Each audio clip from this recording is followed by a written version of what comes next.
Handa na ba ang inyong mga puso para sa isang kwentong susubok sa inyong pananaw tungkol sa tiwala? Isang kwentong magpapatunay na kung minsan, ang pinakamalinaw na nakikita ng mga mata ay ang siyang pinakamalaking kasinungalingan.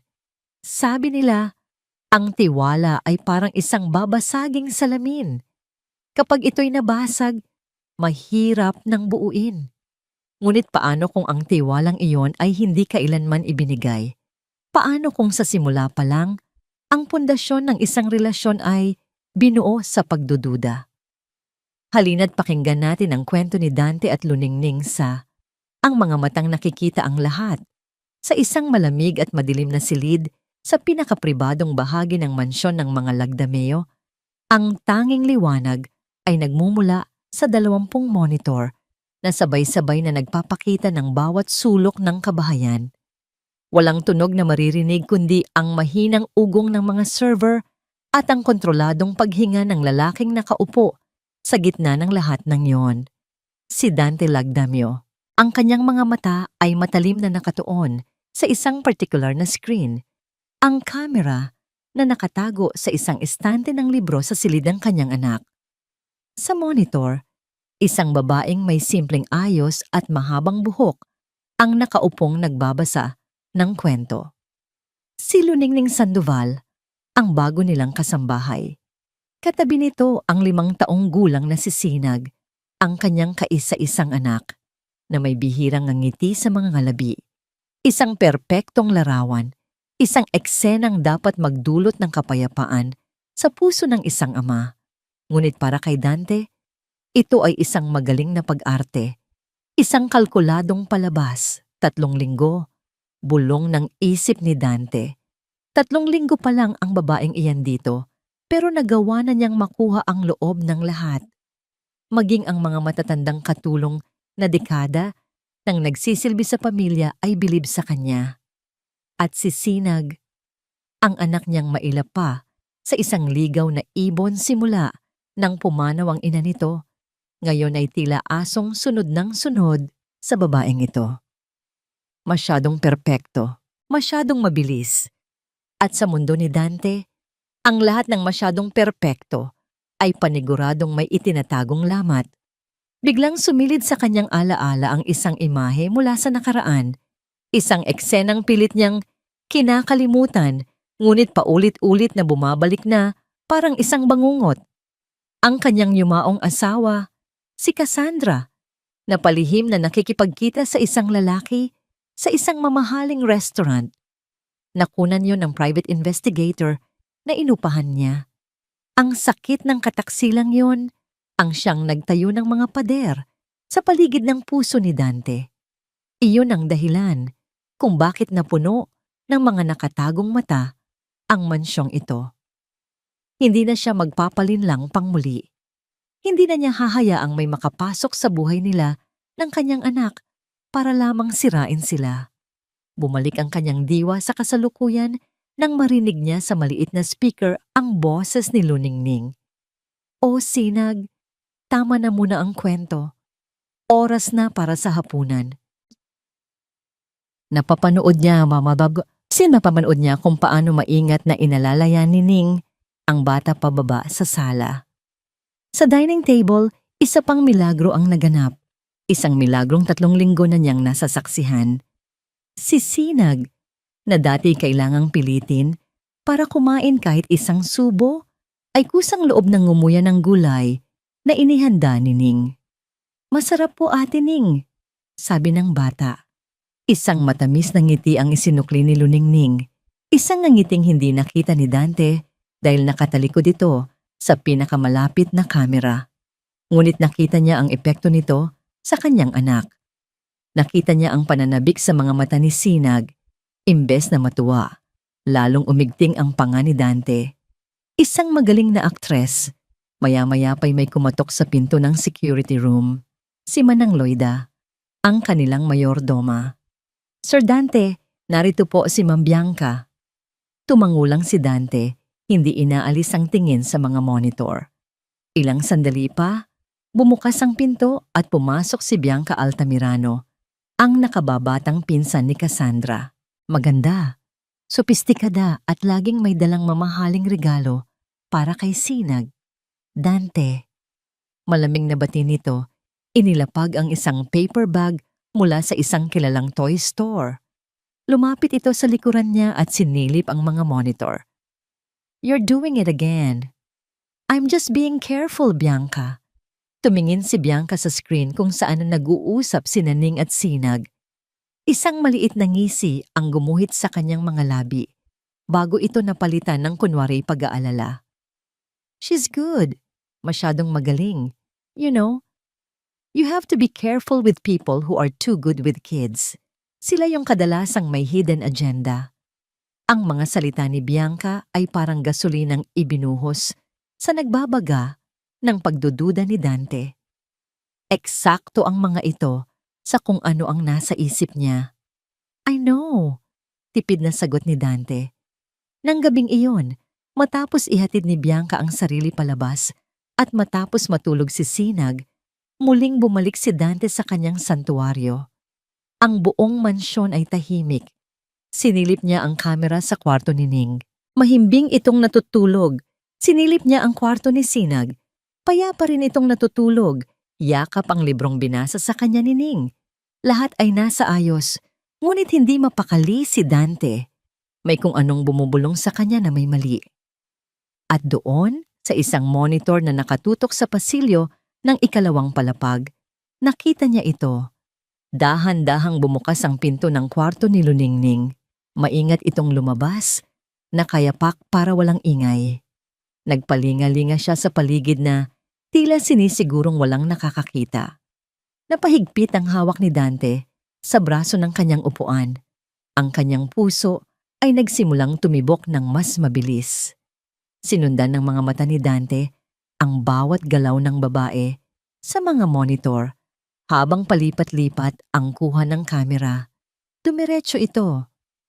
Hindi sa kusina para uminom ng tubig. Hindi sa sala, kundi sa tapat ng pinto ng kanyang pribadong opisina. Ang kaisa-isang lugar sa bahay na mahigpit niyang ipinagbawal na pasukin ng kahit sino, lalo na ng mga katulong. Nakita niya kung paano nito marahang pinihit ang seradura. Hindi ito nakalak. Isang pagkakamali niya. Pumasok si Luningning sa loob. Ang kamera sa loob ng opisina ay nagpakita sa figura nitong nakatayo sa gitna ng dilim. Hindi ito nagsindi ng ilaw. Tumayo lang ito roon ng halos 1 minuto. Tila may hinahanap o pinakikiramdaman. Pagkatapos, sa parehong paraan, tahimik itong lumabas. Isinara ang pinto at bumalik sa kanyang silid. Hindi ito nagnakaw. Hindi ito naghalungkat ng kahit anong gamit. At iyon ang mas nakakakilabot. Nanigas si Dante sa kanyang kinauupuan. Ang kanyang paghinga ay halos huminto. Mabilis na pinindot niya ang rewind button sa keyboard. Pinanood niya itong muli. At muli. Sa pangatlong panunood, mas naging malinaw sa kanya ang lahat. Ang pag-ikot ng ulo nito sa pasilyo ay hindi simpleng pag-iingat. Ito ay isang pag-scan. Tinitingnan kung may mga nakatagong kamera. Ang pagtayo nito sa gitna ng kanyang opisina ay hindi pag-aalinlangan. Ito ay pagmamasid, pag-aaral sa layout ng silid, paghahanap ng safe ng mga mahahalagang dokumento. Ito na ang patunay na hinihintay niya. Lahat ng kabaitan na ipinakita nito kay Sinag, lahat ng masasarap na luto, lahat ng masisipag na pagkilos, lahat ng yon ay isang maskara, isang perpektong pagganap para makuha ang tiwala ng lahat habang pinaplano nito ang tunay na pakay. Ang babaeng nagbabasa ng libro para sa kanyang anak kanina at ang aninong pumasok sa kanyang opisina ngayon ay iisang tao, isang taong mapanganib. Muling sumagi sa isip niya ang babala ni Bianca. May hidden agenda. Napapikit ng mariin si Dante. Ang galit at pagkadismaya ay gumuhit sa kanyang mukha sa dilim ng silid. Naramdaman na naman niya ang pamilyar na kirot ng pagtataksil, ang parehong kirot na halos dumurog sa kanya noon. Ngunit ngayon, iba na. Hindi na siya ang Dante na nagpapabulag-bulagan sa pag-ibig. Ngayon, siya na ang may control. Siya ang may mga mata na nakikita ang lahat. Sumandal siya sa kanyang upuan. Ang mga mata ay nanlilisik habang nakatitig sa monitor na nagpapakita ng saradong pinto ng kwarto ni Luningning. Hindi niya ito sisitahin. Hindi niya ito palalayasin. Hindi pa. Iyon ay masyadong madali. Hahayaan niya itong ipagpatuloy ang kanyang palabas. Hahayaan niyang isipin nitong hindi niya alam ang binabalak nito. At patuloy siyang magmamasid, maghihintay sa susunod nitong galaw, sa kanyang pinakamalaking pagkakamali. At sa oras na mahuli niya ito sa akto, sisiguraduhin niyang mararanasan nito ang impyerno. Hindi kita palalampasin, Luningning Sandoval, bulong ni Dante sa hangin. Ang boses niya ay puno ng lamig at determinasyon. Tingnan natin kung hanggang saan ang galing mo sa pag-arte. Para kay Luningning, ang bawat umaga sa mansyon ng mga Lagdameo ay nagsisimula sa katahimikan. Isang katahimikang mabigat at malawak na tila kayang lamunin ang anumang tunog habang naghahanda siya ng almusal sa napakalaking kusina, kung saan ang bawat kagamitan ay makintab at moderno. Hindi niya maiwasang maramdaman ang pag-iisa.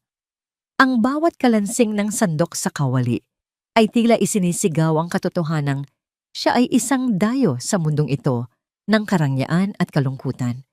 Ngunit ang lahat ng iyon ay nabubura sa isang iglap kapag naiisip niya ang dahilan kung bakit siya naroroon. Si Sinag, ang batang may mga matang tila laging may dalang lungkot, ang batang kailangan ng kalinga. Para sa kanya, titiisin niya ang lamig ng pakikitungo ng amo, ang mga titig nitong tila laging mapaghusga. Atining, isang maliit at nanginginig na boses ang bumasag sa katahimikan. Mabilis na napalingon si Ning at nakita si Sinag na nakatayo sa may pintuan ng kusina. Yakap-yakap ang maliit nitong unan. Namumula ang mga mata nito. Agad na pinatay ni Ning ang apoy sa kalan at lumuhod para magpantay sila ng bata. Sinag, anong problema anak? Bakit gising ka na? Bad dream, halos pabulong na sabi ng bata. Nanaginip po ako, madilim daw po. Wala po si Mommy. Isang mainit na yakap ang agad na isinalubong ni Ning sa munting katawan. Naramdaman niya ang marahang panginginig nito. Hinaplos niya ang likod ng bata. Ibinubulong ang mga salitang alam niyang kailangan nitong maririnig. Shhh! Tahan na. Panaginip lang yun.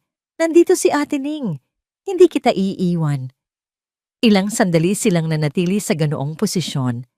Ang bigat na kanina'y nararamdaman ni Ning ay napalitan ng isang pakiramdam ng layunin.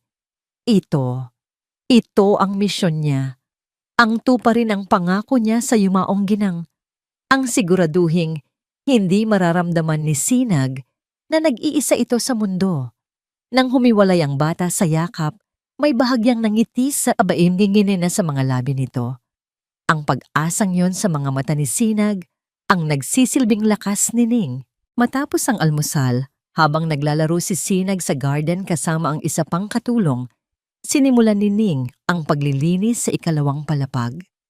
Palagi niyang nararamdaman na may mga matang nakamasid sa kanya. Hindi niya alam kung saan nanggagaling, ngunit para siyang isang artistang gumagalaw sa isang entablado na hindi niya nakikita ang mga manonood. Nang marating niya ang tapat ng opisina ni Mr. Lagdameo, huminto siya sandali. Naalala niya ang pagpasok niya roon kagabi. Ginawa niya yon para hanapin ang isang bagay, isang lumang litrato na inaasahan niyang makikita sa desk ng kanyang ama, isang bagay na magpapatunay na tama ang kanyang desisyon na pumasok sa bahay na ito. Ngunit wala siyang nakita. Sa hindi inaasahang pagkakataon, isang sasakyan ang mabilis na pumarada sa tapat ng mansyon. Si Sir Dante, maaga itong umuwi. Nagmamadali itong pumasok sa loob at ang una nitong nakita ay si Ning. na nakatayo sa tapat ng pinto ng kanyang opisina. Agad na lumukob ang isang madilim na anino sa mukha ni Dante. Ang kanyang mga mata, na kanina'y abala sa mga papeles na hawak, ay napako kay Ning. Ang tingin niya ay malamig, matalim, at puno ng akusasyon. "Anong ginagawa mo rito?" tanong niya. Ang boses ay walang bahid ng anumang emosyon, maliban sa pagdududa. Nagulat si Ning. Sir, naglilinis lang po ako ng pasilyo." Hindi kumibo si Dante. Naglakad lang ito palapit, dahilan para mapaatras si Ning. Binuksan nito ang pinto ng opisina at sinenyasan siyang pumasok. "Linisin mo ang loob. Ngayon na." Ang utos ay malinaw. Isang pagsubok. Nanginginig ang mga kamay ni Ning habang kumukuha ng pamunas. Pumasok siya sa loob ng opisina at sumunod si Dante. Isinara ang pinto sa likuran nila. Ang tunog ng pagsara ng pinto ay dumagundong sa dibdib ni Ning. Nagsimula siyang magpunas ng mga libro sa estante. Pilit na iwinawak si ang kaba. Ramdam niya ang bawat titig ni Dante na nakatutok sa kanyang likuran. May kailangan po ba kayo, sir?" Lakas loob niyang tanong. "Gawin mo lang ang trabaho mo." Maikling sagot nito. Sa sobrang pagmamadali at kaba, habang nagpupunas siya malapit sa mesa, biglang nasagi ng kanyang siko ang maliit niyang sling bag na nakasabit sa kanyang balikat. Nahulog ito sa sahig na may malakas na kalabog. "Pasensya na po," sabi niya, at mabilis na yumuko para damputin ito.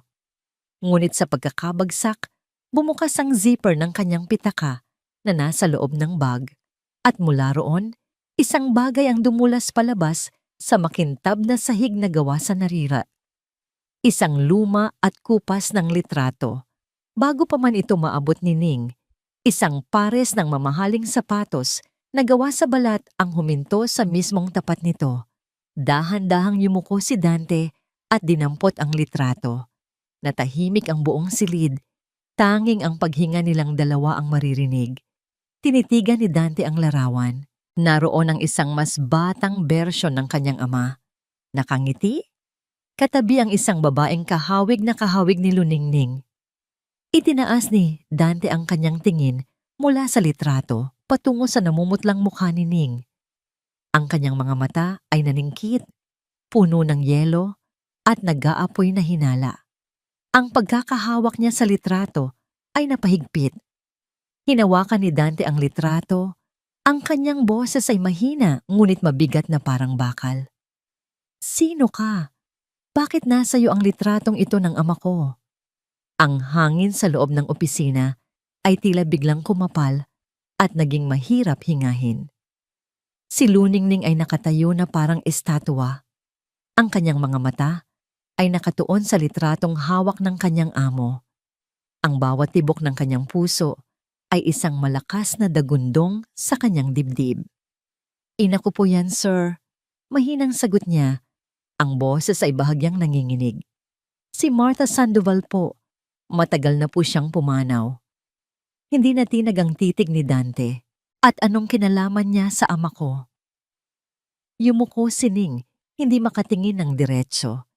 Ito ang pinakamahirap na parte. Ang magpaliwanag ng hindi isinisiwalat ang buong katotohanan. "Malaki po ang utang na loob ng pamilya namin sa pamilya ninyo, sir. Lalo na po sa yumaong ama ninyo. Iyon lang po." Iyon lang? May diin sa bawat salita ni Dante. Isang simpleng sagot na imbes na magbigay linaw, ay mas lalo pang nagdulot ng dilim. Para kay Dante, ang sagot na yon ay isang pader na biglang itinayo sa pagitan nila. Isang pag-iwas, isang kumpirmasyon. Ang babaeng ito na palihim na pumapasok sa kanyang opisina na may itinatagong koneksyon sa kanyang pamilya ay nagsisinungaling. Ang bawat kilos nito ay kalkulado. "Makakaalis ka na," malamig na utos ni Dante. Ibinulsa ang litrato. Hindi na niya ito isinauli. Mabilis na tumalikod si Ning at lumabas ng silid. Dala ang bigat ng mga matang mapanghusga na nakatutok sa kanyang likuran. Naiwang mag-isa, umupo si Dante sa kanyang silyang gawa sa balat. Tinitigan niya ang pinto kung saan lumabas si Ning. Ang kanyang isip ay isang magulong karagatan. Utang na loob? Anong klaseng utang na loob? Bakit kailangang ilihim? Kinuha niya ang kanyang telepono at tinawagan ang kanyang abogado. Alfredo, sabi niya nang sagutin ang tawag, ang boses ay seryoso at walang paligoy-ligoy. I need a full background check on someone. Luningning Sandoval. Ang pangalan ng ina ay Martha Sandoval. I want to know everything. Utang sa bangko, record sa pulis, mga dating pinagtrabahuan, lahat. I want it on my desk as soon as possible. Pagkatapos ng tawag, pakiramdam ni Dante ay bahagya siyang gumaan. Hindi na siya aasa sa mga nakikita ng kamera. Ngayon, hahalongkatin niya ang nakaraan nito. Walang lihim na hindi nabubunyag. Hapon na nang dumating si Bianca. Gaya ng dati, may dala itong nangiti at isang mamahaling laruan para kay Sinag. Nakita niya si Dante sa sala, malalim ang iniisip. Mukhang malalim ang problema natin, ah. Malamig na sabi ni Bianca, umupo sa tabi nito. It's about the new girl, isn't it? Hindi sumagot si Dante, ngunit ang kanyang katahimikan ay sapat ng kumpirmasyon.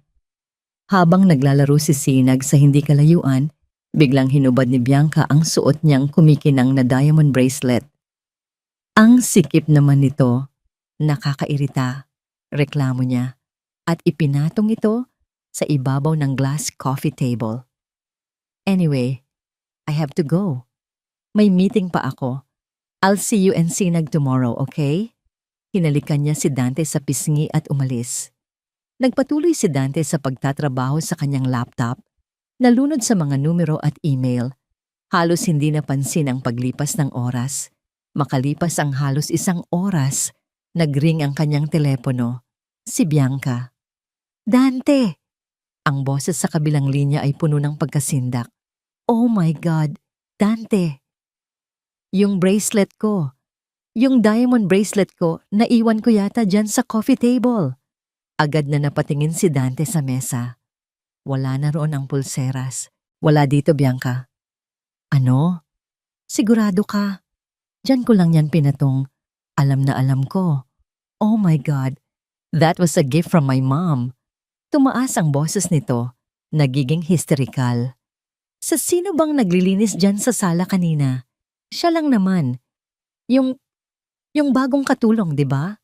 Dante, please tell me I'm wrong. Please!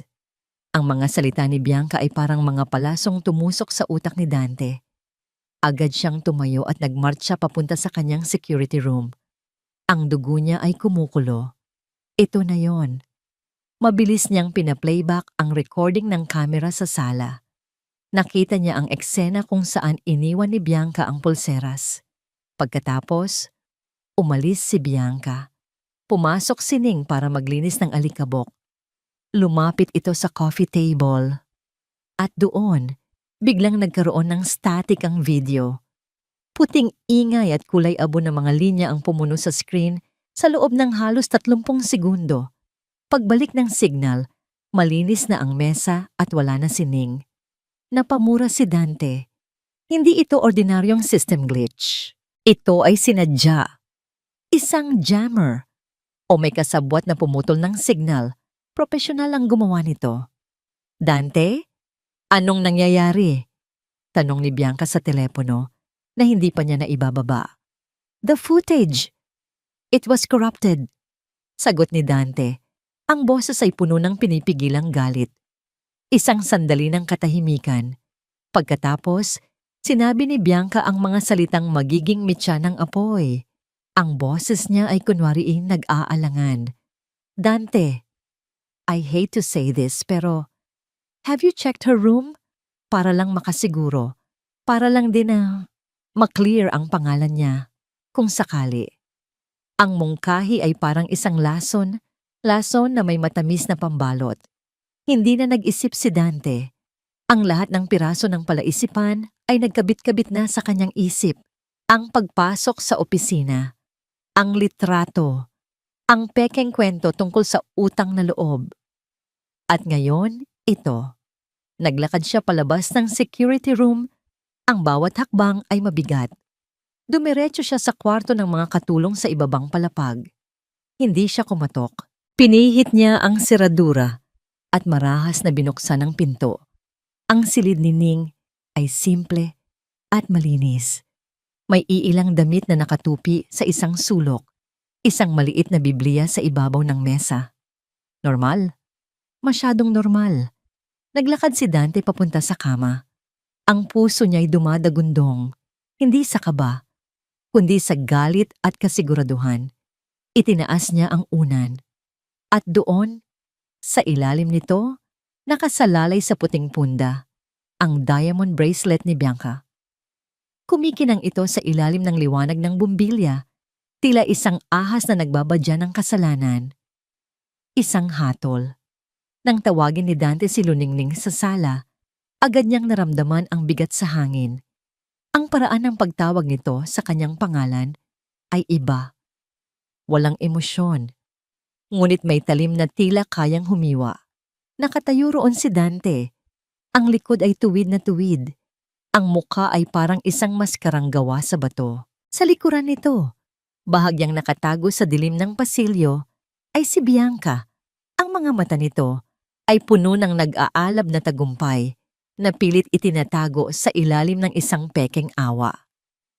"Pinapatawag niyo raw po ako, sir?" Tanong ni Ning. Ang boses ay magalang gaya ng dati, ngunit may kaunting panginginig na hindi niya mapigilan. Hindi sumagot si Dante. Sa halip, dahan-dahan nitong itinaas ang kanyang kamay at sa palad nito, naroon ang kumikinang na pulseras na diamante. Ang mga mata ni Ning ay nanlaki. Ang hangin ay tila ninakaw mula sa kanyang mga baga. "Sir!" "Nasa ilalim ito ng unan mo," sabi ni Dante. Ang bawat salita ay isang pako na ibinabaon sa puso ni Ning. Hindi ito tanong. Ito ay isang hatol. Isang deklarasyon ng kanyang kasalanan. "Hindi po." Agad na umiling si Ning. Ang mga luha ay biglang namuo sa kanyang mga mata. "Hindi po sa akin yan. Hindi ko po alam kung paano yan napunta roon. Maniwala po kayo sa akin." Tumingin siya kay Dante, naghahanap ng kahit kaunting bakas ng pag-unawa, kahit katiting na pagdududa sa hatol nito. Ngunit ang nakita niya ay isang pader. Isang pader na gawa sa yelo. Ang lalaking kaharap niya ay hindi ang amang nag-aalala para sa kanyang anak. Ito ang bilyonaryong kailanman ay hindi nagtitiwala. "Lahat kayo pare-pareho," sabi ni Dante. Ang boses ay puno ng pait at pagkasuklam na naipon mula sa mga sugat ng nakaraan. "Akala niyo dahil mabait ako sa inyo, dahil pinapasok ko kayo sa pamamahay ko, may karapatan na kayong abusuhin ang tiwala ko? Magnakaw? Hindi po ako magnanakaw." Sigaw ni Ning. Ang kanyang boses ay nabasag sa gitna ng paghikbi. "Sir, pakiusap. Hindi ko po magagawa yan." Ang kanyang mga mata ay napadako kay Bianca, na ngayon ay lumalapit na, may panyo sa kamay, na tila handang punasan ang sarili nitong pekeng luha. "Ning, kung may problema ka sa pera, sana nagsabi ka na lang." Malambing na sabi ni Bianca, ang boses ay puno ng huwad na pag-aalala. "Hindi mo kailangang gawin to. Iyon na. Ang patibong ay kumpleto na." Ang bawat salita ni Bianca ay dagdag na ebidensya laban sa kanya. Siya laban sa 2 taong nagkakaisa sa kanyang pagkakasala. Sino ang paniniwalaan? Ang isang hamak na kasambahay o ang mayamang kamag-anak? Alam na ni Ning ang sagot. Wala nang saysay ang magpaliwanag. Wala nang saysay ang umiyak. Sa isang iglap, isang kakaibang kapayapaan ang bumalot sa kanya. Ang kapayapaan ng isang taong alam na wala na siyang magagawa. Ang kapayapaan ng pagsuko. Ngunit bago siya sumuko, may isang bagay siyang kailangang gawin. Isang huling pagkilos ng katapatan. Itinaas niya ang kanyang nangingilid na mga mata. Hindi na siya tumingin kay Dante. Hindi na rin kay Bianca. Sa halip, Itinuon niya ang kanyang tingin sa itaas, sa isang maliit at halos hindi mapansing butas sa kisame sa tabi ng chandelier. Isa sa mga nakatagong kamera. Alam niyang nandoon iyon. Mula pa noong unang linggo, nararamdaman na niya. Diretso siyang tumitig doon na para bang ang taong gusto niyang kausapin ay nasa likod ng lente na yon. Ang kanyang boses ay mahina, ngunit malinaw at puno ng isang emosyong tanging isang tapat na puso lang ang makakaintindi. Sana mapanood niyo po ang lahat, ma'am. Bulong niya. Sana makita niyo. Tinutupad ko lang po ang pangako ko sa inyo. Napakunot ang noo ni Dante. Anong pinagsasabi mo? Sinong kausap mo? Para sa kanya, ito ay isang desperadong pag-arte ng isang taong nahuli na isang pagpapanggap na nababaliw. Hindi na sumagot si Ning. Yumuko na lang siya. Ang kanyang mga balikat ay gumuho. Sa bigat ng pagkatalo. Mag-impake ka na ng gamit mo, mariing utos ni Dante. Bukas na bukas ng umaga, ayokong makita pa ang pagmumukha mo sa pamamahay na ito. Bawat salita ay isang sampal. Bawat salita ay isang pagtataboy, hindi lang mula sa bahay, kundi mula sa buhay ng batang napamahal na sa kanya. Napapikit siya ng mariin, iniisip si Sinag. Yun ang pinakamasakit sa lahat. Tumalikod siya ng walang imik at naglakad pabalik sa kanyang silid. Bawat hakbang ay tila milya ang layo. Naiwan sa sala si Dante. Ang pulseras ay malamig sa kanyang palad. Nakuha na niya ang gusto niya. Ang katibayan. Ang kumpirmasyon ng kanyang mga hinala. Dapat ay panatag na ang loob niya. Dapat ay panalo ang pakiramdam niya. Ngunit habang pinagmamasdan niya ang papalayong anyo ni Ning, isang kakaibang pakiramdam ang gumapang sa kanyang dibdib. Isang pakiramdam na hindi niya maintindihan. Bakit parang may mali? Bakit ang mga huling salita nito, ang misteryosong mensahe nito para sa wala, ay umalingaw-ngaw sa kanyang isipan na parang isang basag na kampana? Hindi niya pinansin ang pakiramdam na yon. Binaling niya ang kanyang atensyon kay Bianca, na ngayon ay nakangiti na ng matamis.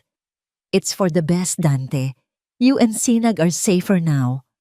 Tumango lang si Dante, ngunit ang kanyang mga mata ay bumalik sa madilim na pasilyo kung saan nawala si Ning. Nang gabing iyon, hindi siya mapakali.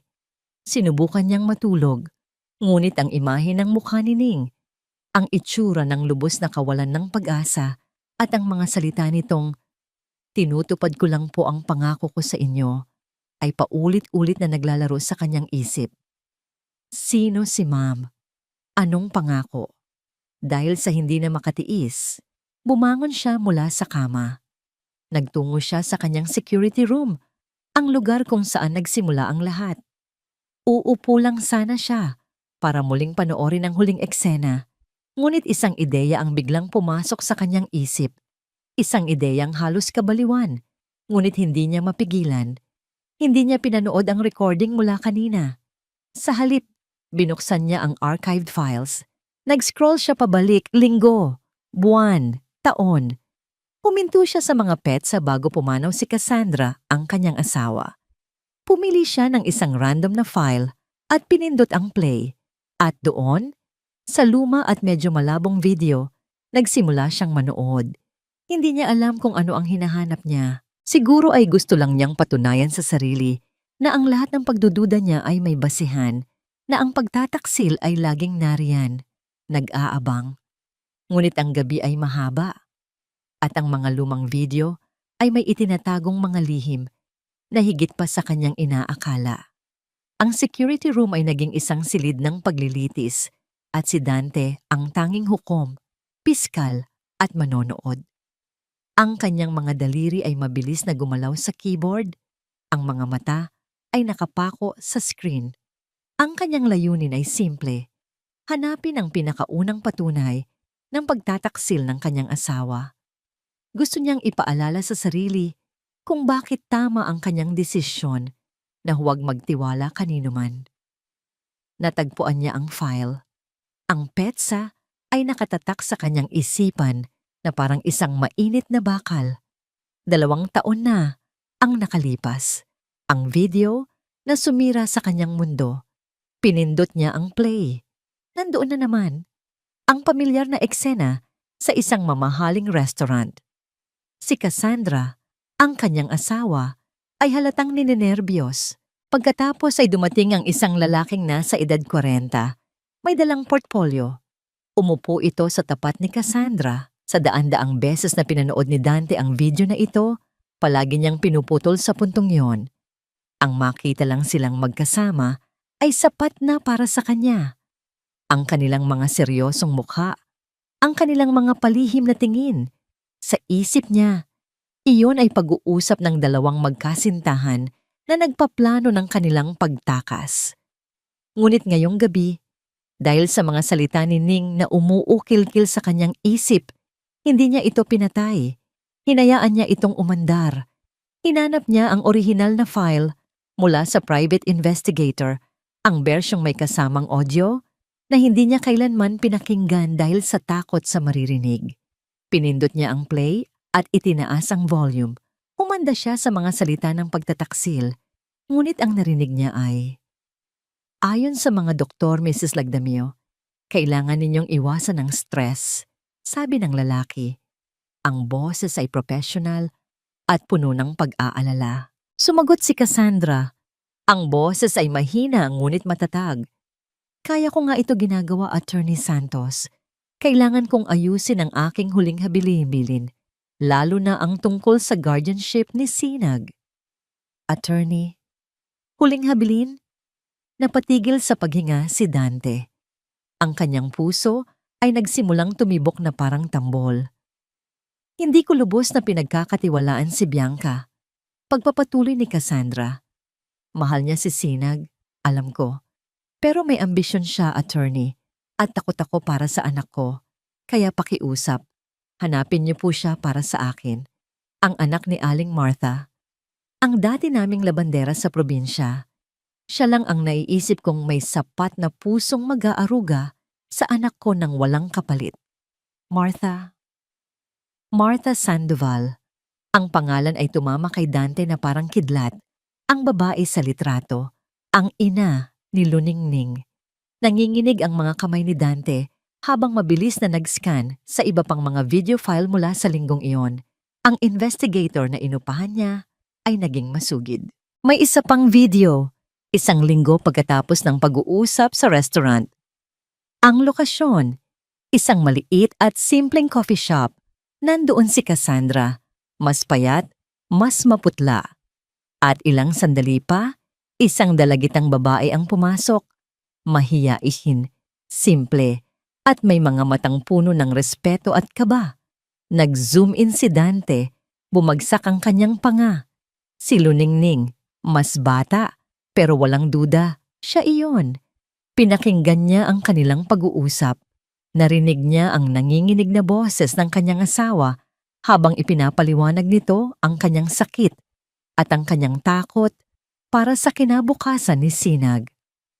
Pagkatapos, may inilabas si Cassandra mula sa kanyang bag, isang maliit na kahon na gawa sa pelus, ang parehong kahon kung saan nakalagay ang mga alahas na ibinigay pa ng ina nito. "Ito," sabi ni Cassandra. Itinutulak ang kahon palapit kay Ning. "Mga alaala ito ng pamilya namin, lalo na ang bracelet na ito. Regalo pa sa akin ni Mama. Itago mo ito. At kapag dumating ang araw na kailanganin mo, gamitin mo ito para kay Sinag, para sa pag-aaral niya, para sa anumang pangangailangan niya." Nakita ni Dante sa screen kung paano umiling si Ning, kung paano nito sinubukang tumanggi. Ngunit ipinilit ni Cassandra, "Pakiusap, Ning.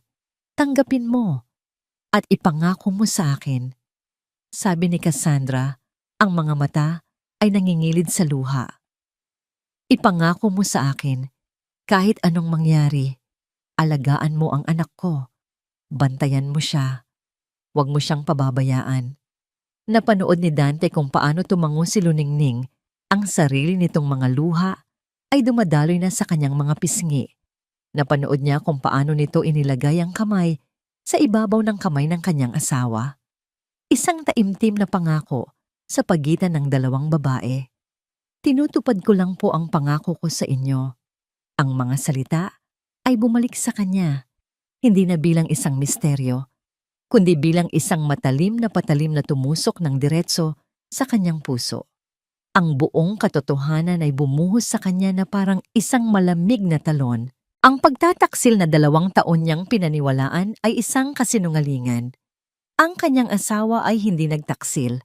Naghahanda ito para sa sarili nitong kamatayan. At si Luningning, hindi siya magnanakaw. Isa siyang tagapag-ingat. Isang anghel na ipinadala para tuparin ang isang banal na pangako.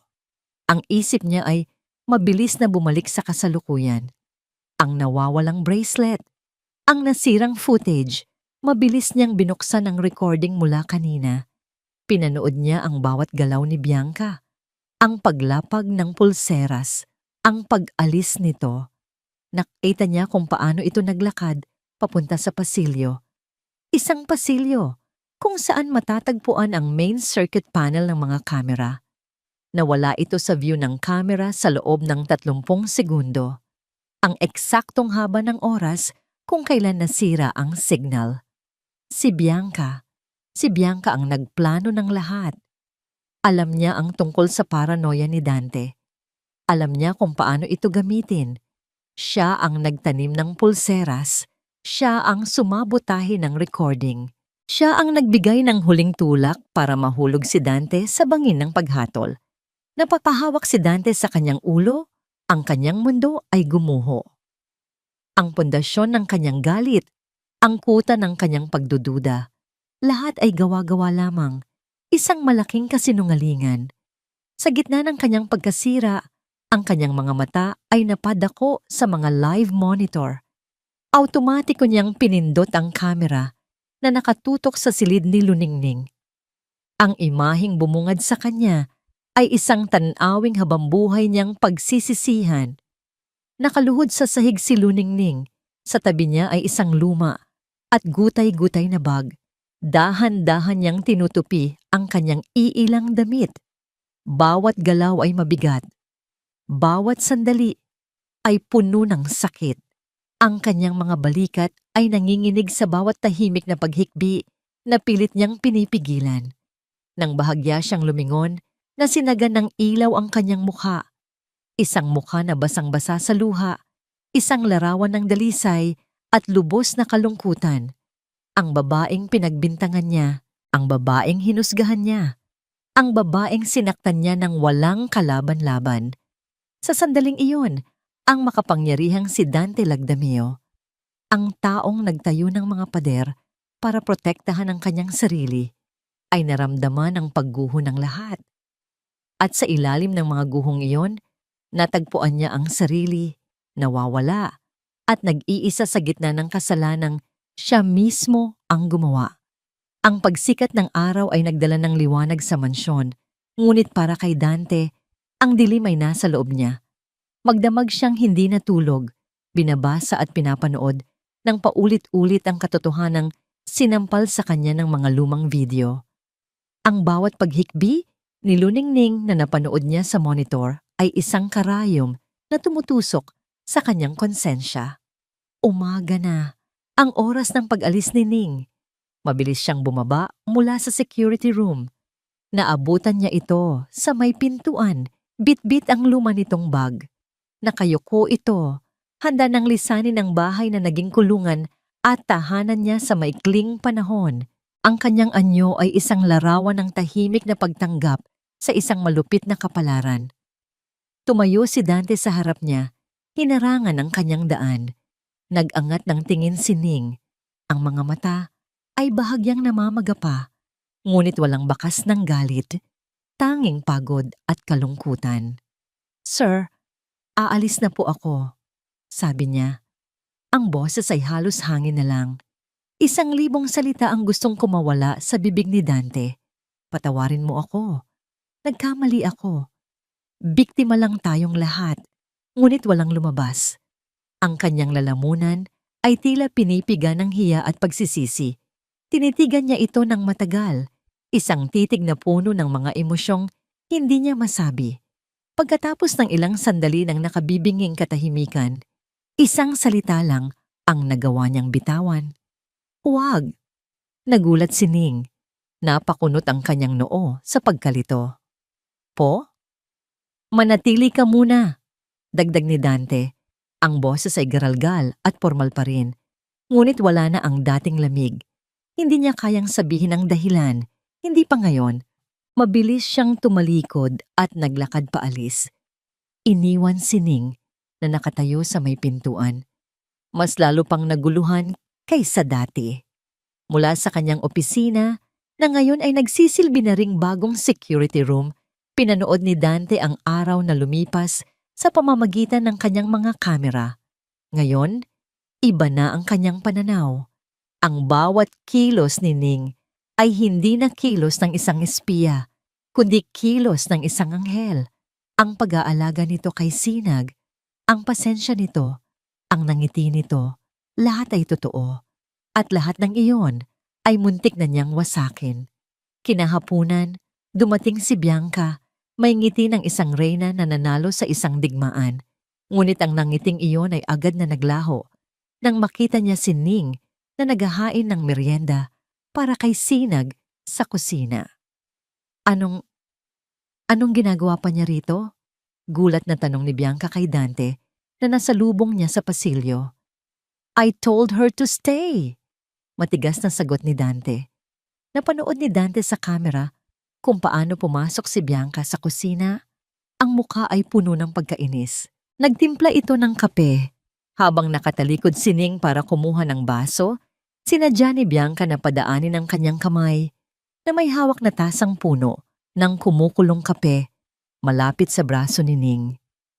Isang malisyosong pagtatangka. Napasuin ito ng aksidente. Ngunit bago pa man maitulak ni Bianca ang tasa, isang malakas na tunog ang umalingaw-ngaw sa buong mansyon. Ang tunog ng telepono sa sala. Agad na napahinto si Bianca na bigla sa ingay. Sa opisina, hawak ni Dante ang kanyang telepono. Siya ang tumawag sa landline ng sarili niyang bahay. Naiinis na ibinaba ni Bianca ang tasa sa lamesa at lumabas para sagutin ang telepono. Walang sumasagot sa kabilang linya. Sa kanyang pagbabalik, tapos nang maghugas ng baso si Ning at malayo na sa panganib. Bumuntong hininga ng maluwag si Dante. Ito ang simula. Gagamitin niya ang kanyang mga mata para bantayan ito mula sa anino. Kinabukasan, humingi ng permiso si Ning na lumabas sandali. "May bibilhin lang po ako sa bayan, sir. Saglit lang po ako." Pumayag si Dante, ngunit ang dati niyang pagdududa ay napalitan ng pag-aalala. Gamit ang isang app sa kanyang telepono, palihim niyang sinubaybayan ang lokasyon nito. Hindi ito pumunta sa bangko, hindi ito pumunta sa pawn shop. Huminto ito sa isang maliit na bookstore sa kanto. Pagbalik nito, panood niya mula sa kamera sa sala kung paano nito inilabas ang isang maliit na supot na papel. Tinawag niya si Sinag. "Sinag, may pasalubong si Ate Ning sa'yo." Ang laman ng supot ay hindi mamahaling laruan, isang coloring book at isang maliit na kahon ng Crayola. Isang regalong nagkakahalaga ng wala pang 100 piso. Ngunit ang tuwa sa mga mata ni Sinag ay hindi mabibili ng kahit anong yaman. Nakita ni Dante kung paano ginamit ni Ning ang sarili nitong maliit na sweldo para sa kaligayahan ng kanyang anak. Isang bagay na hindi kailanman ginawa ni Bianca.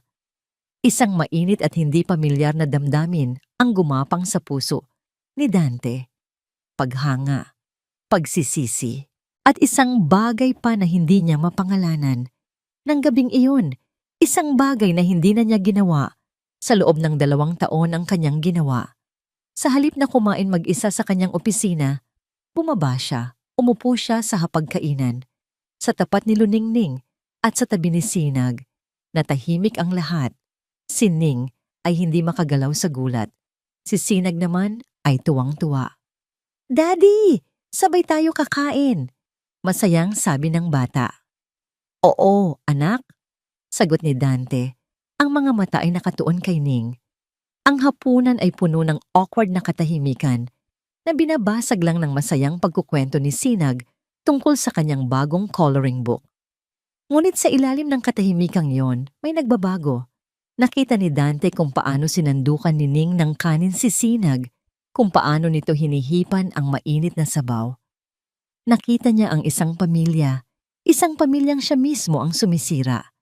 Ngunit ang bagong tuklas na kapayapaang ito ay hindi nagtagal. Kinabukasan hinarang siya ni Bianca bago pa man siya makapasok sa kanyang opisina. Ang mukha nito ay seryoso.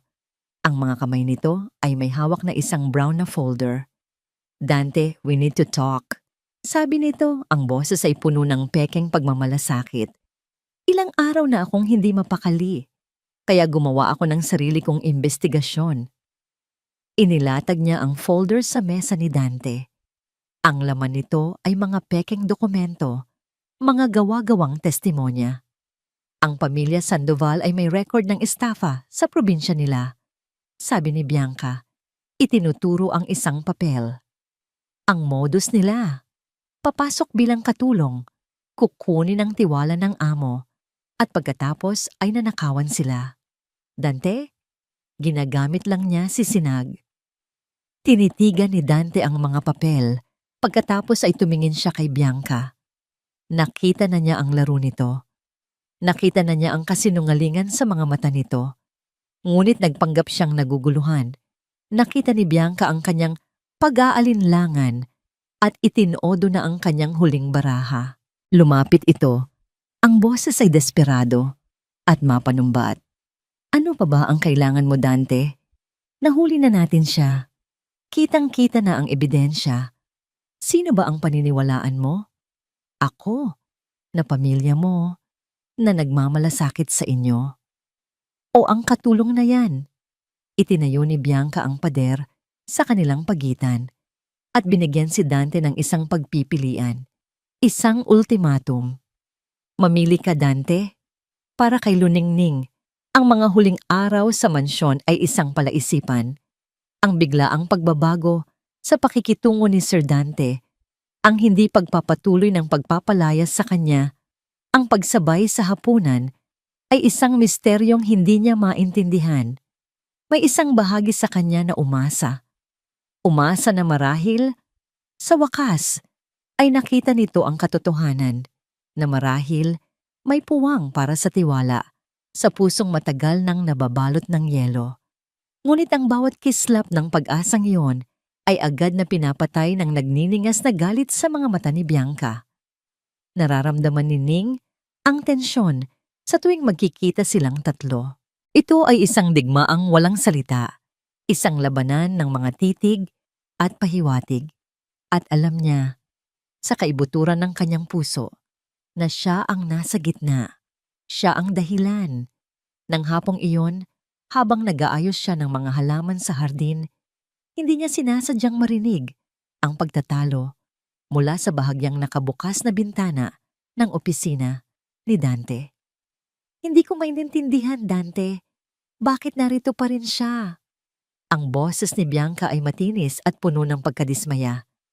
Ibinigay ko na sa iyo ang lahat ng ebidensya. Ano pa ang kulang? Bianca, stop it! Ang sagot ni Dante ay pagod ngunit matatag. This is my house. I decide who stays. So, kinakampihan mo na siya ngayon? Is that it? Pagkatapos ng lahat ng ginawa ko para protektahan ka, para protektahan si Sinag, sa kanya ka pa rin papanig. Isang magnanakaw, isang sinungaling. Hindi na narinig ni Ning ang kasunod. Dahan-dahan siyang lumayo mula sa bintana. Ang puso ay parang pinipiga. Ang mga salita ni Bianca, kahit alam niyang kasinungalingan, ay tumagos pa rin sa kanya. Hindi dahil sa nasaktan siya para sa sarili, kundi dahil naintindihan na niya. Siya ang gulong nagdudulot ng alitan sa pagitan ng dalawang magkamag-anak. Siya ang aninong nagpapagulo sa tahimik na sanang buhay ng mag-ama. Ang pangako niya kay Ma'am Cassandra ay alagaan si Sinag, bantayan ito, at siguraduhing ito'y magiging ligtas at masaya. Ngunit paano magiging masaya ang bata sa isang tahanang puno ng sigawan at tensyon? Paano siya magiging ligtas kung ang sarili niyang presensya ay nag-uudyok ng away? Ang pananatili niya ay hindi na pagtupad sa pangako. Ito ay nagiging isang uri ng kasakiman, sakim na manatili sa tabi ng batang napamahal na sa kanya. Kahit na ang kapalit ay ang kapayapaan ng tahanang ito. Nang gabing iyon, matapos niyang patulugin si Sinag, nanatili siya ng matagal sa tabi ng kama nito. Hinaplos niya ang malambot na buhok ng bata. Sinasaulo ang bawat detalye ng payapang mukha nito sa dilim. Ang tahimik na paghinga nito, ang tanging musika sa silid. Paalam, Sinag.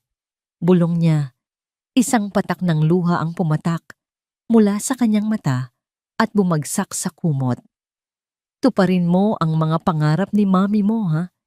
Maging mabait ka palagi kay daddy. At kahit nasaan man ako, palagi kitang ipagdarasal. Hinalikan niya ito nang marahan sa noo. Isang halik ng pamamaalam. Bumalik siya sa kanyang silid. Kinuha niya ang isang pirasong papel at isang ballpen. Nagsimula siyang magsulat, ngunit pagkatapos ng ilang salita, tinigil niya. Ano pa ba ang sasabihin niya? Ang anumang paliwanag ay magmumukha lang desperadong pagsisinungaling sa mata ni Dante. Ang anumang paghingi ng tawad ay walang saysay, kaya't isinulat na lang niya ang pinakasimple at pinakamatapat na mga salita. Sir Dante, maraming salamat po sa pagkakataong ibinigay ninyo sa akin. Kailangan ko na pong umuwi sa probinsya dahil sa isang biglaang emergency sa pamilya. Ipagpaumanhin niyo po ang aking biglaang pag-alis. Pakiusap po, pakisabi na lang kay Sinag na mahal ko siya. Lubos na gumagalang, luningning tinupi niya ang sulat at ipinatong sa ibabaw ng kanyang unan. Kinuha niya ang kanyang lumang bag at inilagay sa loob ang kanyang iilang damit. Bawat galaw ay mabagal, bawat pagtupi ng damit ay isang huling alaala. Sa pagbubukang liwayway, habang ang buong mansyon ay natutulog pa, dahan-dahan siyang lumabas ng kanyang silid. Sinulyapan niya sa huling pagkakataon ang pasilyo, ang hagdanan, ang sala.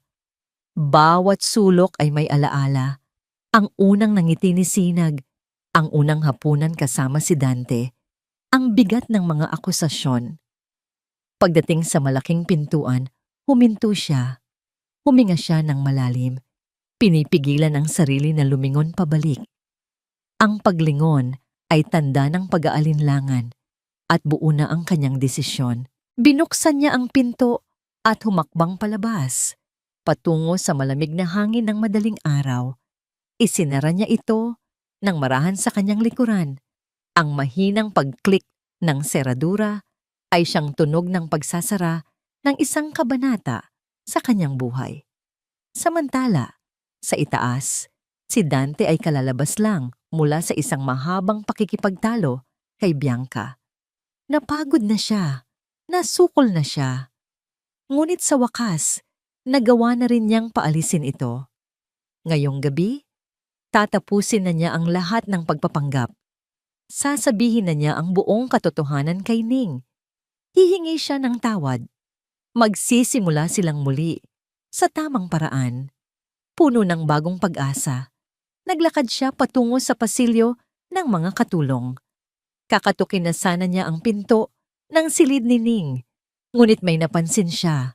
Bahagyang nakaawang ang pinto, isang bagay na hindi kailanman ginagawa ni Ning. Dahan-dahan niya itong itinulak.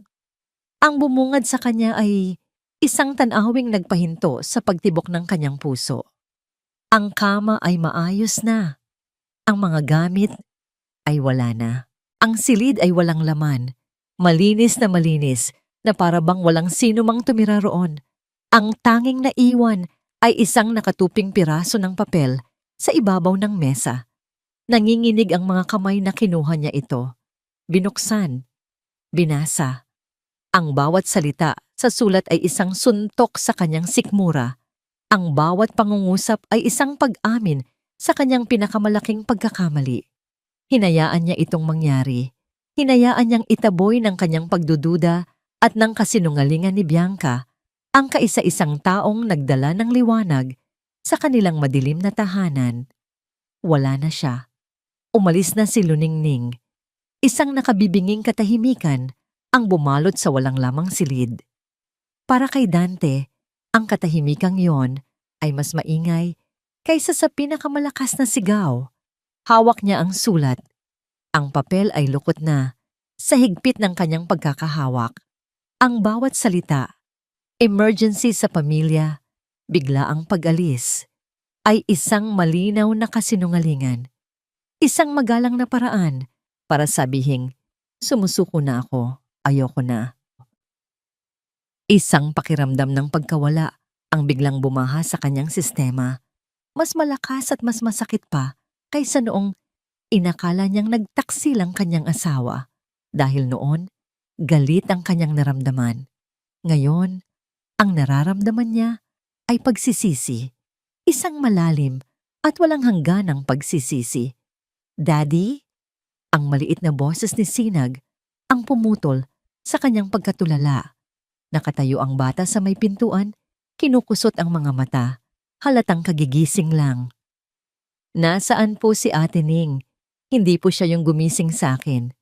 Lumuhod si Dante, pilit nang ngumiti para sa kanyang anak, kahit na pakiramdam niya ay dudurugin siya ng bigat sa kanyang dibdib. Umuwi muna siya sa probinsya, anak. May kailangan lang siyang asikasuhin. Biglang nawala ang antok sa mga mata ni Sinag. Napalitan ito ng takot. Babalik pa po siya, di ba Daddy? Babalik si Ate Ning? Hindi makasagot si Dante. Paano niya sasabihin sa kanyang anak na ang kaisa-isang taong nagpabalik ng nangiti sa mga labi nito ay pinalayas niya dahil sa sarili niyang kabulagan? At doon nagsimula ang impyerno. Hindi kumain ng almusal si Sinag. Itinutulak niya ang bawat pagkaing inihahain sa kanya. Gusto ko yung luto ni Ate Ning. Sigaw niya. Ang mga luha ay nagsisimula ng mamuo. Nang subukan siyang bihisan ng ibang katulong, nagpumiglas ito. Si Ate Ning lang po. Ang bawat pagtanggi ng bata, ang bawat pagtawag nito sa pangalan ni Ning ay isang sampal sa mukha ni Dante. Ang mansyon na dati tahimik lang ay napuno ng iyak at sigaw ng isang batang nangungulila. Ang bahay na walang luningning ay hindi na tahanan. Isa na lang itong malaki at malamig na gusali. Sa gitna ng kaguluhan, dumating si Bianca. Hindi alam ang nangyari. Good morning! Masayang bati niya, ngunit agad na napawi ang nangiti nang makita ang eksena. Anong nangyayari dito? Humarap sa kanya si Dante at sa unang pagkakataon, ang mga matang dati puno ng pagdududa ay napalitan ng purong galit. Umalis na siya. Isang nangiti ng tagumpay ang sumilay sa mga labi ni Bianca. Good. See? It's for the good. Get out! Ang mga salita ni Dante ay mahina, ngunit puno ng lason. What? I said get out! Sigaw ni Dante. Ang kanyang boses ay umalingaw-ngaw sa buong sala. Dinampot niya ang packing folder ng investigasyon na iniwan ni Bianca sa kanyang mesa at ibinato ito sa paanan niya. Kinuha ko na ang totoong report mula kay Alfredo. Alam ko na ang lahat, Bianca. Ang pagsisinungaling mo tungkol sa nanay niya, ang pagsabotahe mo sa kamera, lahat. Namutla si Bianca. Ang kanyang pagkukunwari ay gumuho na parang kastilyong buhangin. Dante, I did it for us. Para protektahan ka. Para protektahan ako. O para sa sarili mo? Malamig na, sabi ni Dante. Umalis ka na sa bahay ko. At huwag na huwag ka nang magpapakita pa sa akin o sa anak ko. Walang nagawa si Bianca kundi ang tumalikod at maglakad paalis. Ang kanyang pagkatalo ay kasing bigat ng katahimikan na naiwan sa kanyang paglisan. Ngunit walang panahon si Dante para sa tagumpay na yon. Ang tanging mahalaga sa kanya ngayon ay ang makitang muli ang babaeng itinaboy niya. Mabilis siyang tumakbo pabalik sa kanyang security room. Hinanap niya ang background check na ginawa ni Alfredo. Naroon ang lahat ng impormasyon, ang mga dating address, ang mga kamag-anak, at naroon din ang pangalan ng isang maliit at halos hindi kilalang probinsya sa may baybayin. Probinsya ng Pag-asa. Walang pag-aalinlangan. Kinuha niya ang susi ng kanyang sasakyan. Ibinilin niya si Sinag sa pinagkakatiwalaan niyang mayordoma. Babalik ako at ibabalik ko siya. Gabi na nang simulan ni Dante ang pagmamaneho. Bumuhos ang malakas na ulan. Ang bawat patak ay tila nakikisimpatya sa kaguluhan sa kanyang loob. Ang mga ilaw ng syudad ay dahan-dahang napalitan ng dilim ng probinsya. Ang daan ay naging baku-bako. Ngunit wala siyang pakialam. Ang tanging nasa isip niya ay ang mukha ni Ning. Ang kanyang ngingiti, ang kanyang mga mata, ang kanyang pag-aalaga. Naalala niya ang bawat eksena mula sa mga kamera. Naalala niya kung paano nito patulugin si Sinag, kung paano nito lihim na inilagay ang paboritong biskwit ni Sinag sa lunchbox nito, kung paano nito pinunasan ang dumi sa sahig na hindi niya sinasadyang natapakan. Mga maliliit na bagay. Mga bagay na hindi niya pinansin noon, ngunit ngayon ay sumisigaw sa kanyang alaala bilang mga katibayan ng isang dalisay na puso. Madaling araw na, nang marating niya ang isang maliit na bayan na amoy alat ng dagat, probinsya ng Pag-asa. Nagtanong-tanong siya sa mga mangingisdang naghahanda nang pumalaot. Sandoval po? Oo yung anak ni Anhing Martha. Doon lang po sa may dulo, yung bahay na asul ang pintura. Sinundan ni Dante ang direksyon. Ang kanyang puso ay kumakabog sa bawat pag-ikot ng gulong sa maputik na daan. At doon, sa dulo ng daan, nakita niya ito. Isang maliit na bahay na gawa sa kahoy at kawayan. Simple, payapa. Nakaparada ang kanyang mamahaling sasakyan sa harap nito. Isang halimaw na bakal. Sa gitna ng katahimikan, pinatay niya ang makina. At sa paghinto ng ugong, isang imahe ang bumungad sa kanya na nagpatigil sa kanyang paghinga. Sa maliit na balkonahe, nakaupo sa isang silyang yantok si Luningning. Nakatanaw ito sa dagat, kung saan ang araw ay nagsisimula palang sumilip mula sa abot tanaw. Ang kanyang mukha ay payapa. Ngunit sa ilalim ng kapayapaang yon, nakikita ni Dante ang isang bakas ng kalungkutan, isang pangungulila na kapareho ng nararamdaman niya. Para siyang isang anghel na napadpad sa lupa, nagpapahinga bago muling lumipad. Ngunit umaasa si Dante sa buong puso niya na hindi pa ito handang lumipad paalis. Ang tunog ng mga alon na humahampas sa dalampasigan ang tanging ingay na bumabasag sa katahimikan ng umaga. Para kay Luningning, ang tunog na yon ay isang uri ng lunas, isang paalala na may mga bagay sa mundo na nananatiling totoo at payak. Ngunit habang nakatanaw siya sa papalubog na buwan, ang isip niya ay nasa malayo, sa isang mansyon sa Azotea Hills, sa isang batang marahil ay naghahanap sa kanya ngayon. Isang tunog ng pagsara ng pinto ng sasakyan ang biglang pumukaw sa kanya. Napalingon siya, at sa pagitan ng mga puno ng niyog, isang figura ang dahan-dahang naglalakad palapit. Isang figurang pamilyar na pamilyar sa kanya. Matangkad, tuwid ang tindig, ngunit may kung anong bigat sa bawat hakbang. Si Dante Lagdamio. Napatayo si Ning, ang kanyang puso ay biglang tumibok ng napakabilis. Isang halo ng gulat, takot, at pagtataka ang bumalot sa kanya. Anong ginagawa niya rito? Paano niya nahanap ang lugar na ito? Nang marating ni Dante ang paanan ng maliit na hagdanan ng bahay, huminto siya. Ang dating amo na laging may malamig at mapanuring mga mata ay wala na. Ang kaharap niya ngayon ay isang lalaking may bahid ng pagod sa mukha. Ang mga mata ay puno ng isang emosyong hindi pa niya kailanman nakita rito. Pagsisisi, ang pagbigkas niya sa kanyang pangalan ay iba. Hindi ito utos, hindi ito akusasyon, Ito ay isang pakiusap. Hindi nakapagsalita si Ning.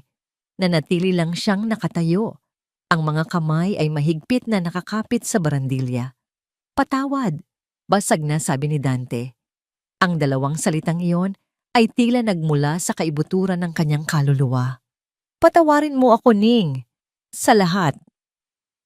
Dahan-dahan siyang umakyat sa hagdan at tumayo sa harap niya.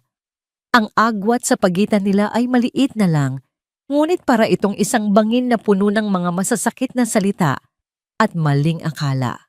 Alam ko na ang lahat. Pagpapatuloy niya, ang boses ay nanginginig. Napanood ko ang video. Yang pag-uusap ninyo ni Cassandra, ang pangako mo sa kanya. Sa pagkarinig sa pangalan ng yumaong ginang, biglang nanghina ang mga tuhod ni Ning. Ang lihim na matagal niyang kinimkim ay nabunyag na. Napanood ko kung paano kanya pinakiusapan. Sabi ni Dante, ang sarili niyang mga mata ay nangingilid na sa luha. At naintindihan ko, ang pagpunta mo sa bahay, hindi para magnakaw, kundi para magbayad. Hindi para manira, kundi para tumupad ng isang pangako. Hindi na napigilan ni Ning ang sariling mga luha. Tumulo ang mga ito nang sunod-sunod sa kanyang mga pisngi. Bulag ako, Ning. Umamin si Dante. Ang bawat salita ay isang pag-amin sa sariling kasalanan. Hinayaan kong lamunin ako ng nakaraan. Hinayaan kong diktahan ng pagdududa ang mga mata ko. Ang mga kamera ko, inilagay ko ang mga iyon para makita ang katotohanan. Pero ang totoo, ang mga iyon ang lalong bumulag sa akin sa kung ano ang nasa harapan ko mismo. Tumingin siya ng diretso sa mga mata ni Ning. Pinagbintangan kita, hinusgahan kita, sinaktan kita, at habang buhay kong pagsisisihan ang lahat ng iyon. Sa wakas, pagkatapos ng lahat ng pananahimik, nagsalita si Ning. Ang kanyang boses ay mahina, ngunit puno ng bigat ng nakaraan. May isa pa pong pangako, sir. Sabi niya, hindi lang po kay Ma'am Cassandra. Ikinuwento niya ang lahat. Ikinuwento niya ang tungkol sa kanyang ina, si Martha, na minsang nagkasakit ng malubha. Ang ama ni Dante, si Don Ricardo Lagdameo, ang nagpagamot dito, ang nagpaaral sa kanya, ang bumuhay sa kanilang pamilya. Bago po mamatay si Inay, ipinangako ko po sa kanya na gagawin ko ang lahat para masuklian ang kabutihan ng pamilya ninyo. Sabi ni Ning, ang mga alaala ay bumabalik. Kaya nang malaman ko ang tungkol sa kalagayan ni Ma'am Cassandra at ang pangangailangan niya, iyon na po ang nakita kong paraan, ang tuparin ang dalawang pangako ng sabay. Nakinig lang si Dante. Bawat salita ni Ning ay lalong nagpapabigat sa kanyang dibdib. Ang kabutihang ipinakita ng kanyang ama ay tinumbasan ng isang dalisay na katapatan. Isang katapatang winasak niya dahil sa sarili niyang kapaitan. Tapos na ang lahat ng paliwanag. Ang katotohanan ay nasa pagitan na nilang dalawa, nakalutang sa hangin na amoy dagat at bukang liwayway. Dahan-dahang inilahad ni Dante ang kanyang kamay, hindi bilang isang amo, kundi bilang isang taong nakikiusap. Bumalik ka na sa amin, Ning, sabi niya. Ang boses ay halos pabulong. Bumalik ka na sa Azotea Hills, hinahanap ka ni Sinag. Ang pagbanggit sa pangalan ng bata ay nagdulot ng panibagong kirot sa puso ni Ning. Bumalik ka, pag-uulit ni Dante, hindi bilang katulong, kundi bilang pamilya. Ito na, ang mga salitang hindi kailanman inasahan ni Ning na maririnig niya. Ang pagtanggap, ang pagkilala. Tinitigan niya ang nakalahad na kamay ni Dante. Sa likod nito, ang araw ay sumisikat na, ang mga gintong sinag nito ay tumatagos sa mga puno ng niyog, nagbibigay liwanag sa kanilang dalawa. Isang bagong umaga, isang bagong simula. Ngunit bago niya abutin ang kamay nito, isang tanong ang namutawi sa kanyang mga labi. Ang tanong na pinakamahalaga sa lahat. Ang tanong na magpapatunay kung ang lahat ng ito ay totoo. Tumingin siya kay Dante. Ang mga mata ay puno ng luha, ngunit ngayon ay may kislap na ng pag-asa. Paano si Sinag? Tanong niya. Ang puso ay sabik na malaman ang sagot. Ang puso ay umaasang ang batang mahal niya ay naghihintay sa kanya. Sa tanong ni Luningning na, paano si Sinag? Isang maliit at matapat na ngiti ang sumilay sa mga labi ni Dante. Isang ngiting ngayon lang nakita ni Ning. Imbes na sumagot, kinuha ni Dante ang kanyang telepono mula sa bulsa. May pinindot siya. At ilang sandali lang, isang pamilyar na muka ang lumitaw sa screen. Ang mukha ni Sinag, namumugto ang mga mata at halatang kagigising lang. Daddy, nasaan ka po? Tanong ng bata. Ang boses ay puno niyang lungkot. Nandito lang ako, anak. Malumanay na sagot ni Dante. At may kasama ako. Dahan-dahan niyang iniharap ang screen kay Ning. Sa isang iglap, ang malungkot na mukha ni Sinag ay nagbago. Ang kanyang mga mata ay nanlaki, puno ng hindi makapaniwalang tuwa. Ate Ning! Sigaw ng bata. Ang boses ay tila isang pagsabog ng purong kaligayahan. Ate Ning, totoo po ba yan? Ikaw po ba yan? Hindi na napigilan ni Ning ang sarili. Ang mga luhang kanina'y dala ng sakit ay napalitan ng luha ng pagkasabik. Oo, Sinag. Si Ate Ning to. Babalik ka na po? Please, Ate Ning, uwi na po kayo. Sabi ko naman po kay Daddy, babalik ka po miss na po kita. Ang bawat salita ng bata ay isang direktang panawagan sa puso ni Luningning. Tumingin siya kay Dante at sa mga mata nito, nakita niya ang parehong pakiusap. Ang pag-aalinlangan ay naglaho na. Ang kanyang lugar ay doon, kasama nila. Tumango siya, isang simpleng tango na nagsilbing sagot sa lahat. Ang pagbabalik sa Azotea Hills ay ibang-iba sa kanyang pag-alis. Ang biyahe ay tahimik, ngunit hindi ito ang bigat ng katahimikan ng pagdududa, kundi ang gaan ng katahimikan ng pag-unawa. Pagbukas pa lang ng malaking pinto ng mansyon, isang maliit na figura ang sumalubong sa kanila na parang isang humaharurot na bala. Ate Ning! Yumakap si Sinag sa mga binti ni Ning nang napakahigpit na para bang takot itong mawawala siyang muli. Yumuko si Ning at niyakap pabalik ang bata. Inilubog ang kanyang mukha sa buhok nito. Nilalanghap ang pamilyar na amoy ng kanyang alaga. Ang mainit na katawan ng bata sa kanyang mga bisig ang pinakamatibay na patunay na nakauwi na siya. Nakatayo sa likuran nila si Dante, hindi gumagalaw. Pinapanood niya ang eksena. Isang ngiti ang nakaguhit sa kanyang mga labi. Ang kanyang puso, na matagal nang naging bato, ay tila natutunaw. Ito ang tahanan. Ito ang pamilya. Lumipas ang ilang buwan. Ang mansyon sa Azotea Hills ay nagbago. Ang dating lamig at bigat sa hangin ay napalitan ng init at halakhak. Isang sulat mula sa abogado ni Dante ang natanggap ni Bianca na mahigpit na nagbabawal sa kanyang lumapit pa sa pamilya Lagdameo. Hindi na muling narinig ang pangalan niya sa mansyon. Ang anino ng kanyang panlilinlang ay tuluyan ng naglaho. Isang hapon, nakita ni Ning si Dante na may hawak na screwdriver nakatungtong sa isang maliit na hagdan sa pasilyo ng ikalawang palapag. Maingat nitong tinatanggal ang huling natitirang security camera sa bahay. Sir, pwede ko naman pong ipagawa yan kay Manong. Alok ni Ning. Umiling si Dante, hindi inaalis ang tingin sa ginagawa. Hindi, trabaho ko to. Ako ang naglagay sa kanila. Ako rin ang dapat mag-alis. Nang matanggal niya ang maliit na kamera, bumaba siya sa hagdan at inilagay ito sa kanyang palad. Tinitigan niya ito na parang isang simbolo ng kanyang madilim na nakaraan. Tapos na akong magmasid sa mga anino Ning, sabi niya, at pagkatapos ay tumingin sa kanya. Mula ngayon, mas pipiliin kong tumingin gamit ang mga mata ko.